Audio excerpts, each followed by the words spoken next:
Hello, programmers! Today I want to talk about multi-dimensional arrays. So an array that is a two-dimensional array or a three-dimensional array. Now we talked about how an array would have a set of square brackets with the size of how many elements are in that array. And that was with an array that we could have an array of characters that had maybe, let's say, 3 characters in it, and we could initialize each of those letters to maybe A and B and C.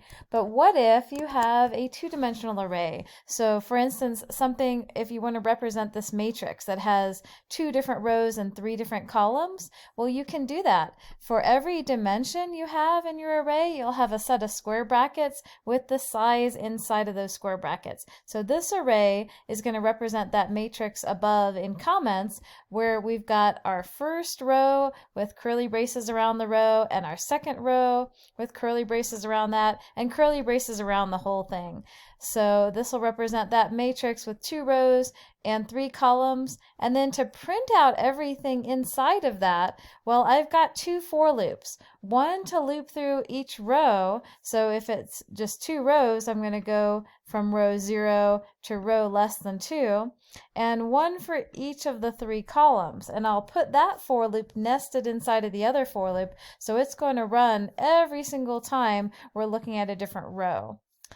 And then here, since they're all integers, I can use %d. And when I want to print an individual item out of this two-dimensional array, I need 2 sets of square brackets with what row am I talking about and what column am I talking about. And then once I'm done printing all 3 columns for each row, I will go ahead and print a new line character and go to the next line. So I'll go ahead and run this, and it prints out my matrix right there. So what if I want to alter something in the matrix? Well, I could say, well, let's take a look at our two-dimensional array, and I want to change, maybe let's say I want to change this little 4 here. So that 4 is in our second row, but since we start indexing at 0, I would say that would be row 1.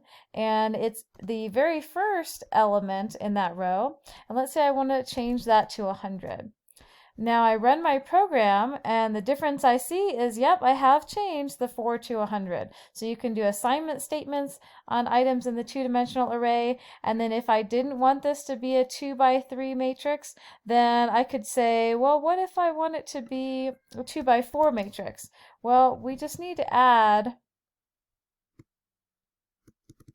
and actually I'm changing it in the wrong place. We still want 2 rows, but we want 4 items in each row instead of 3 items. So let me put in another number here and another number here, and I still have 2 rows, and inside of each row I have 4 different columns. I'll go ahead and run that, but I also need to change my for loop because I had hard-coded in here the values, so I still want 2 rows. I don't need to actually change that, but I need the 4 different columns to be able to print that. So notice that it's not the best practice to be hard-coding the sizes of these arrays in multiple places, because if your dimensions change, you have to change in more than one place. So there is a better way to do that I'm going to show you, but first let's line up this output so that it looks like a nice, neat, the columns line up together. I can do that by putting a maximum size, or for